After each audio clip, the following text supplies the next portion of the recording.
दोस्तों नमस्कार, स्वागत है एक बार फिर से आज की बड़ी और ताजा खबरों में। आपको बता दें कि एक बार फिर से सुर्खियों में आए कैलाश विजयवर्गीय। बोले कमलनाथ सरकार को गिराने में थी पीएम मोदी की अहम भूमिका। वहीं कृषि कानूनों के समर्थन में उतरे शीतकारी संगठन के किसान कर चुके हैं कई बड़े आंदोलन। वहीं झुकने को तैयार नहीं सरकार। दिल्ली की सीमाओं पर लगातार बढ़ रही किसानों की संख्या। वहीं बिहार में कांग्रेस की मांग। बोले शराबबंदी कानून वापस ले नीतीश सरकार, करोड़ों का हो रहा नुकसान। वहीं नरोत्तम मिश्रा ने सोनिया गांधी पर साधा तगड़ा निशाना। बोले केकई के बाद कौन सी मां षड्यंत्र से बेटे को गद्दी दिलाना चाहती है। वहीं राजभर के बाद अब मायावती को भी यूपी चुनाव में साथ लाएगी एआईएमआईएम। वहीं नए साल में पार्टी का नया अध्यक्ष चुन सकती है कांग्रेस। 5 राज्यों में होने हैं विधानसभा चुनाव। वहीं महज एक वोट से बीजेपी से हारा कांग्रेस नेता, ईवीएम पर उठाए सवाल। वहीं पीएम नरेंद्र मोदी और शेख हसीना ने भारत और बांग्लादेश के बीच रेल लिंक का किया उद्घाटन। 55 साल बाद चलेगी ट्रेन। और भी बड़ी खबरों को जानने के लिए वीडियो के एंड तक बने रहिए हमारे साथ। बस आपसे निवेदन है, कृपया वीडियो को लाइक कर दें, चैनल को सब्सक्राइब कर लें और घंटी बटन जरूर दबा दें। वहीं पहली बड़ी खबर, आज भारत में पिछले 24 घंटे में कोरोना वायरस के 24,010 नए मामले सामने आए, जिससे अब कुल मरीजों की संख्या बढ़कर 99,56,000 हो गई और पिछले 24 घंटे में ही 355 लोगों की मौत हो गई। वही बड़ी खबर, एक बार फिर से सुर्खियों में आए कैलाश विजयवर्गीय। बोले कमलनाथ सरकार गिराने में थी पीएम मोदी की अहम भूमिका। जी आपको बता दें कि भारतीय जनता पार्टी के महासचिव कैलाश विजयवर्गीय और विवादों का चोली दामन का साथ है। कैलाश विजयवर्गीय अपने बयान की वजह से एक बार फिर से न सिर्फ सुर्खियों में है, बल्कि इस विवादित बयान से पार्टी को फिर से मुश्किलों में डाल दिया है। कैलाश विजयवर्गीय ने कहा कि मध्य प्रदेश में कमलनाथ की सरकार गिराने में अहम भूमिका प्रधानमंत्री नरेंद्र मोदी की थी। केंद्रीय मंत्री धर्मेंद्र प्रधान का इसमें कोई रोल नहीं था। दरअसल देश में नए कृषि विधेयक के विरोध के बीच इंदौर में मंगलवार को भाजपा ने किसानों का समर्थन सम्मेलन किया। सम्मेलन को संबोधित करते हुए भाजपा महासचिव कैलाश विजयवर्गीय ने कहा कि मैं आज एक ऐसा खुलासा कर रहा हूं जिसकी जानकारी अब तक किसी को नहीं थी। विजयवर्गीय ने कहा कि प्रदेश की कमलनाथ सरकार गिराने में अहम भूमिका प्रधानमंत्री नरेंद्र मोदी जी की थी। केंद्रीय मंत्री धर्मेंद्र प्रधान का इसमें कोई भी रोल नहीं था। हालांकि बात जब दूर तलक जाती दिखी तो कैलाश विजयवर्गीय की सफाई भी आ गई। बाद में जब इस बारे में उनसे पूछा गया तो कैलाश विजयवर्गीय ने कहा कि वहां मौजूद लोगों को पता है कि ये एकदम मजाक था। तो आपको बता दें कि ये बात मैंने हल्के फुल्के मजाकिया लहजे में कही थी। बता दें कि इस साल ही मध्य प्रदेश में कमलनाथ सरकार गिर गई थी और मार्च के महीने में शिवराज सरकार बनी थी। दरअसल इसी साल मार्च में कांग्रेस के कभी दिग्गज और भरोसेमंद नेता रहे भाजपा के मौजूदा नेता ज्योतिरादित्य सिंधिया के प्रति निष्ठावान 22 विधायकों ने विधानसभा और कांग्रेस छोड़ दी थी। इसके परिणाम स्वरूप मध्य प्रदेश में सियासी संकट पैदा हो गया था और करीब 15 महीने पुरानी कमलनाथ की सरकार गिर गई और बीजेपी ने फिर से सरकार बना ली। बड़ी खबर, झुकने को तैयार नहीं सरकार। दिल्ली की सीमाओं पर लगातार बढ़ती जा रही किसानों की संख्या। जी आपको बता दें कि 3 कृषि कानूनों के खिलाफ किसानों का आंदोलन गुरुवार को 22वें दिन में प्रवेश कर गया। वहीं प्रदर्शनकारियों की संख्या दिल्ली की सीमाओं पर लगातार बढ़ती जा रही है। विरोध प्रदर्शन के 21वें दिन बुधवार को सुप्रीम कोर्ट ने राष्ट्रीय राजधानी की सीमाओं से प्रदर्शनकारियों को हटाने वाली याचिका पर सुनवाई की थी। मुख्य न्यायाधीश एस.ए. बोबडे की अध्यक्षता वाली शीर्ष अदालत की 3 न्यायाधीश पीठ ने इस संबंध में केंद्र सरकार को नोटिस जारी किया है और गुरुवार को एक बार फिर से सुनवाई होगी। अपनी टिप्पणियों में सीजेआई की अध्यक्षता वाली पीठ ने कहा कि यदि तत्काल उपाय नहीं किए जाते हैं तो ये विरोध एक जल्द ही राष्ट्रीय मुद्दा बन जाएगा। शीर्ष अदालत ने सरकार के प्रतिनिधियों, खेत संघ के सदस्यों और शेष भारत के किसान संघों के सदस्यों की एक समिति के गठन का सुझाव दिया है। आपको बता दें कि पीठ ने यह भी पाया है कि केंद्र सरकार की वार्ताओं ने ठीक से काम नहीं किया है और सरकार असफल हुई है। आपको बता दें कि केंद्र का प्रतिनिधित्व कर रहे सॉलिसिटर जनरल तुषार मेहता ने अदालत में आरोप लगाया है कि कुछ अन्य हितों ने विरोध प्रदर्शन को संभाल लिया है। मेहता ने कहा है कि समस्या यह है कि उनका रुख ये है कि या तो सरकार कानूनों को निरस्त करे या फिर हम बात ही नहीं करेंगे। आपको बता दें कि उधर राहुल गांधी ने मोर्चा खोल दिया है। सिख धर्मगुरु की आत्महत्या से मौत के बाद विपक्ष केंद्र सरकार पर टूट पड़ा है। आपको बता दें कि कांग्रेस नेता राहुल गांधी ने एक ट्वीट में टिप्पणी की है कि मोदी सरकार की क्रूरता ने सभी हदें पार कर दी हैं। उन्होंने किसान विरोधी कानूनों को वापस लेने की मांग की है। आपको बता दें कि हाल ही के दिनों में हरियाणा, उत्तर प्रदेश, उत्तराखंड और राजस्थान जैसे अन्य राज्यों के किसानों के छोटे समूह आंदोलन में शामिल हो गए हैं। राजस्थान के किसानों का एक समूह रविवार से दिल्ली जयपुर मार्ग पर बैठा है।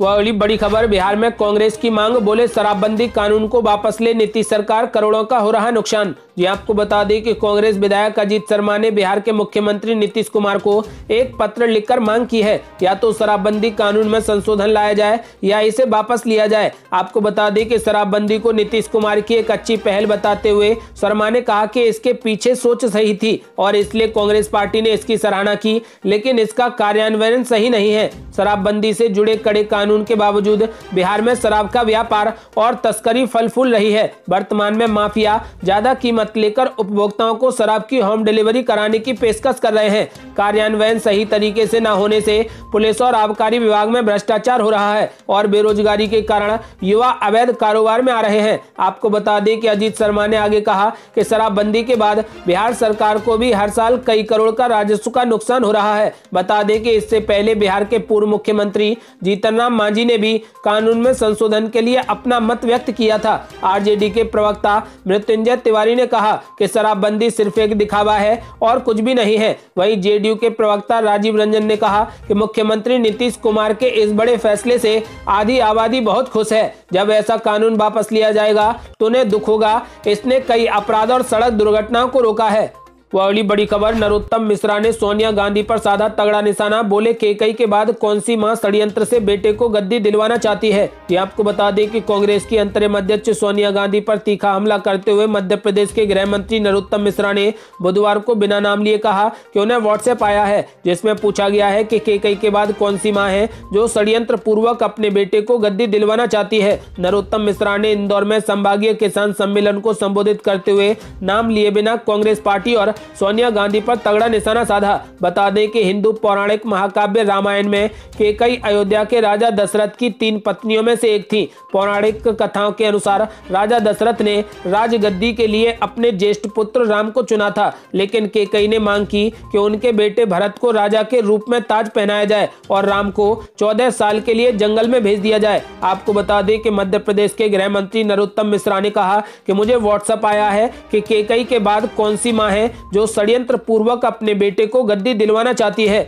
वह अगली बड़ी खबर, राजभर के बाद अब मायावती को भी यूपी चुनाव में साथ लाएगी एआईएमआईएम, जाने क्या बोले असदुद्दीन ओवैसी। जी आपको बता दें कि बिहार विधानसभा चुनाव में पार्टी के प्रदर्शन से उत्साहित एआईएमआईएम के अध्यक्ष असदुद्दीन ओवैसी से जब पूछा गया कि क्या वह बसपा प्रमुख मायावती भी भागीदारी संकल्प मोर्चा का हिस्सा होंगी, इस पर उन्होंने कहा कि मुझे नहीं पता कि भविष्य में क्या होगा, लेकिन मैं इतना जानता हूं कि मैं भागीदारी संकल्प मोर्चा का हिस्सा हूं और हम इसे आगे ले जाएंगे और देखेंगे कि भविष्य में क्या होता है। उन्होंने कहा कि हमने 5 साल पहले उत्तर प्रदेश विधानसभा का चुनाव लड़ा था, हालांकि हमें कोई भी सफलता नहीं मिली थी। फिर हमने नगर निगम चुनाव लड़ा था। हम यहां लगातार काम कर रहे हैं। आपको बता दें कि ओवैसी ने कहा कि वह सुहेलदेव भारतीय समाज पार्टी के अध्यक्ष ओम प्रकाश राजभर द्वारा गठित भागीदारी संकल्प मोर्चा के साथ रहेंगे। आपको बता दें कि एआईएमआईएम के प्रमुख असदुद्दीन ओवैसी ने एजेंसी से बातचीत में कहा कि हम अब राजभर के मोर्चा का हिस्सा हैं। आज मैं उनसे मिला हूं, हम उनके साथ जाएंगे। भागीदारी संकल्प मोर्चा का गठन पहले ही किया गया था,